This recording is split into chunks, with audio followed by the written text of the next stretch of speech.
Assalamualaikum warahmatullahi wabarakatuh. Kami dari kelompok 2 kelas 12.1 ingin mempresentasikan sebuah materi dengan judul PPT yaitu pengertian dan perbedaan single board computer dan single board controller. Untuk anggota dari kelompok kami, yang pertama ada Abram Sahala Simanjuntak, yang kedua ada saya pribadi yaitu Andika Alif Rahmanto, yang ketiga ada Dafa Imam Hasani, yang keempat ada Muhammad Ali Ramzi, dan yang kelima ada Nasya Putri Gunawan.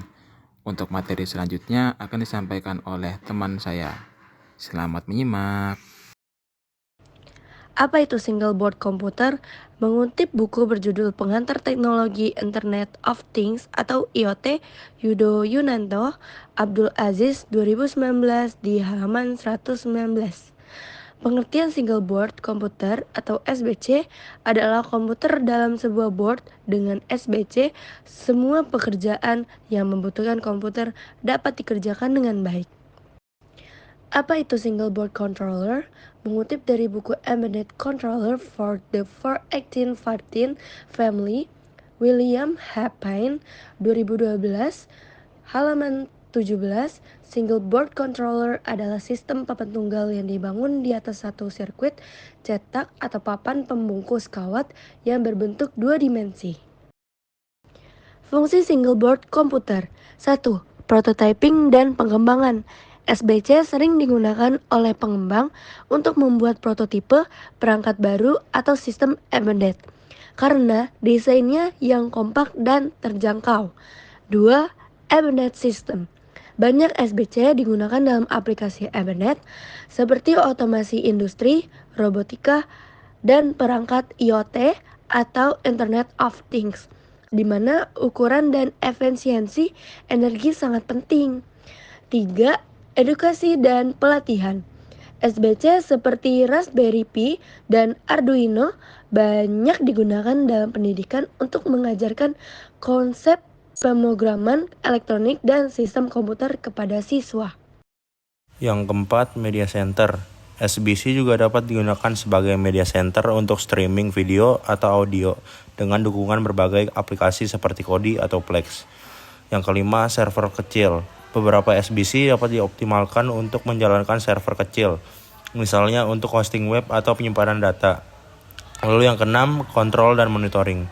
SBC dapat digunakan dalam sistem kontrol dan monitoring, misalnya dalam sistem pertanian cerdas, pengawasan lingkungan, dan sistem rumah pintar. Lalu ada fungsi single board controller. Yang pertama, pengendalian perangkat. Dapat digunakan untuk mengontrol perangkat seperti motor, sensor, dan aktuator dalam berbagai aplikasi industri dan robotika. Lalu yang kedua, pengolahan sinyal. Sering menangani pengolahan sinyal dari sensor, memungkinkan analisis data dan pengambilan keputusan berdasarkan input yang diterima. Ketiga, komunikasi data. Dapat berfungsi sebagai antarmuka komunikasi antar berbagai perangkat, baik melalui protokol serial 12C, SPI, atau jaringan. Lalu yang keempat, ada monitoring dan pengawasan. Digunakan untuk memantau kondisi sistem atau lingkungan dengan kemampuan untuk mengumpulkan dan menganalisis data secara real time. Kelima, otomasi proses. Memungkinkan otomatisasi proses industri dan mengatur urutan operasi berdasarkan logika tertentu. Yang terakhir, keenam, edukasi dan riset. Dalam konteks pendidikan, SBC digunakan untuk mengajarkan konsep kontrol dan pemrograman, serta melakukan riset dalam pengembangan teknologi baru. Dampak positif single board komputer. Single board komputer atau SBC memiliki dampak positif. Yang pertama, biaya efisien. SBC biasanya lebih murah dibandingkan dengan komputer tradisional, membuatnya terjangkau untuk prototyping dan penggunaan pribadi. Yang kedua, portabilitas. Ukurannya yang kecil memudahkan transportasi dan penggunaan di berbagai lokasi. Yang ketiga, fleksibilitas. SBC dapat digunakan dalam berbagai aplikasi, mulai dari pendidikan hingga otomasi industri. 4. Komunitas pengembang yang aktif. Banyak SBC seperti Raspberry Pi didukung oleh komunitas yang besar, yang menyediakan banyak sumber daya dan dukungan. Yang kelima, energi efisien. SBC biasanya menggunakan lebih sedikit daya dibandingkan komputer konvensional, yang menguntungkan untuk penggunaan jangka panjang. Yang selanjutnya, dampak negatif single board komputer. Dampak negatif, keterbatasan kinerja. SBC memiliki daya komputasi yang lebih rendah dibandingkan dengan PC, yang bisa membatasi aplikasi yang lebih berat. Yang kedua, keterbatasan konektivitas. Mungkin ada keterbatasan dalam jumlah port dan koneksi, tergantung pada modelnya. Yang ketiga, kurangnya dukungan perangkat keras. Tidak semua perangkat keras mungkin kompatibel dengan SBC, yang bisa menjadi kendala dalam pengembangan. Yang keempat, ketergantungan pada komunitas. Jika komunitas pengembang menyusut, dukungan untuk perangkat tertentu bisa berkurang. Yang selanjutnya, dampak positif single board controller. Dampak positif.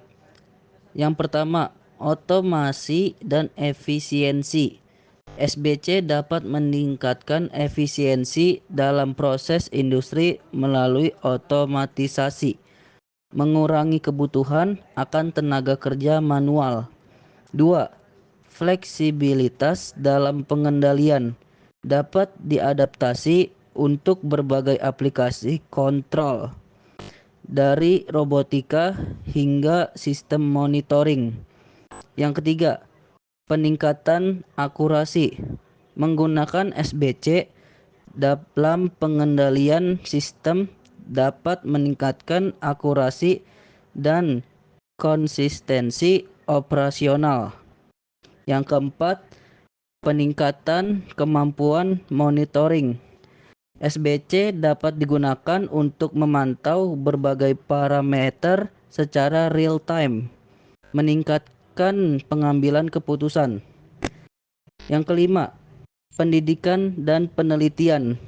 Memberikan alat praktis untuk belajar tentang kontrol dan sistem otomatisasi.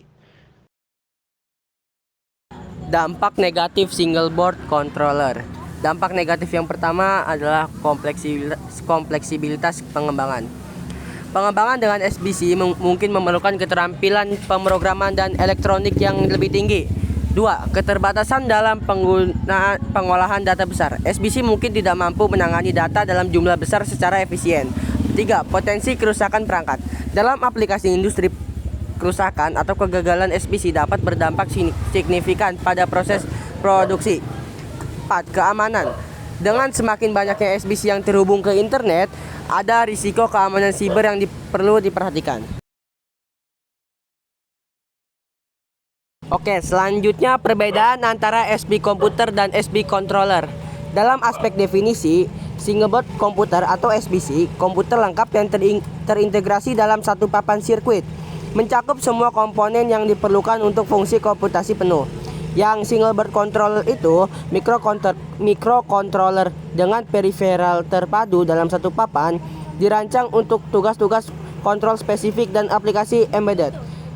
Yang kedua, dalam aspek arsitektur, berbasis prosesor umum, misalnya ARM X86 dengan unit pemrosesan grafis atau GPU terpisah.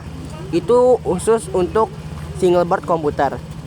Kalau yang single board controller itu berbasis microcontroller dengan pemrosesan terintegrasi, biasanya tanpa GPU terpisah. Yang ketiga, ada sistem operasi.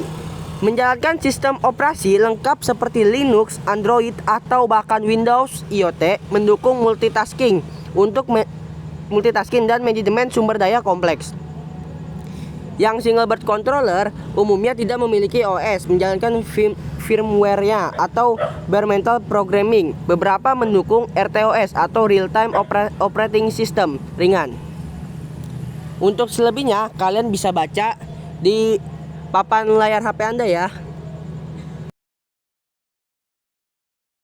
Oke, jadi kesimpulannya, single board komputer atau SBC memiliki fungsi yaitu SBC berfungsi sebagai komputer lengkap dengan prosesor, RAM, dan berbagai antarmuka atau I/O. Digunakan untuk menjalankan sistem operasi dan aplikasi dan memiliki kinerja yang umumnya memiliki kinerja yang lebih tinggi dan mampu menangani tugas yang kompleks. Sedangkan single board controller memiliki fungsi yaitu lebih difokuskan pada kontrol dan pengolahan sinyal. Biasanya digunakan dalam aplikasi embedded atau sistem kendali dan memiliki kinerja lebih rendah dibandingkan SBC dan tidak dirancang untuk menjalankan sistem operasi lengkap.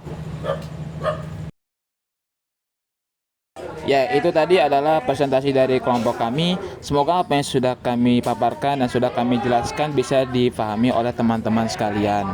Baik, itu tadi adalah presentasi dari kelompok kami. Mohon maaf apabila ada kesalahan dalam perkataan ataupun penyampaian kami yang kurang tepat.